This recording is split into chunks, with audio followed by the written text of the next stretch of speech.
మూడోసారి ప్రధానమంత్రిగా ప్రమాణ స్వీకారం చేయబోతున్నారు. దేశద్రోహులంతా ఒక సైడ్ అయినా కానీ దేశ ప్రజలందరూ నరేంద్ర మోడీ వైపే ఉంటూ ఎన్డీఏ కూటమితో 303 సీట్లతో ఈరోజు భారతీయ జనతా పార్టీ మూడోసారి అధికారంలోకి రాబోతుంది. నరేంద్ర మోడీ గారు మూడోసారి ప్రధానమంత్రి కాబోతున్నారు. దేశద్రోహులంతా ఒక సైడ్ ఉన్నా కానీ దేశ ప్రజలంతా మోడీ వైపే నిలిచారు మరోసారి.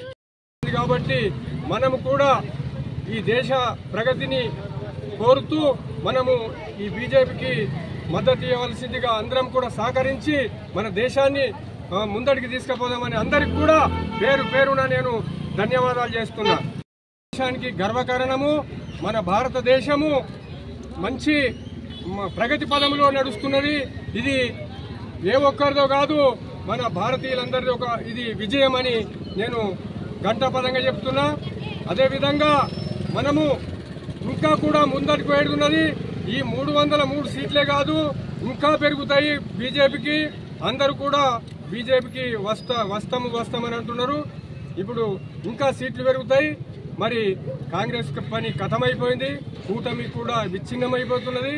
ఆ కూటమి ఉండదు, ఏది ఉండదు.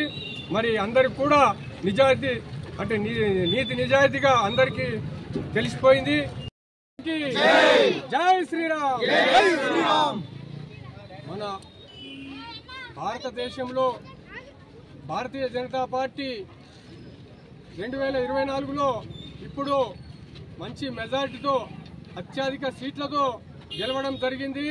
మరి అన్ని పార్టీలన్నీ 20 పార్టీలు కలిసి ఏకమైనప్పటికీ కూడా భారతీయ జనతా పార్టీని ఓడించలేకపోయింది.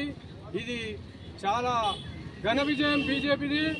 ఎందుకంటే 20 పార్టీలు కలిసి కూడా అందరూ కూటమి కలిసి బీజేపీని ఓడించలేదంటే ఇది ఎంత మరి ఘన విజయమో తెలుసుకోవాలా.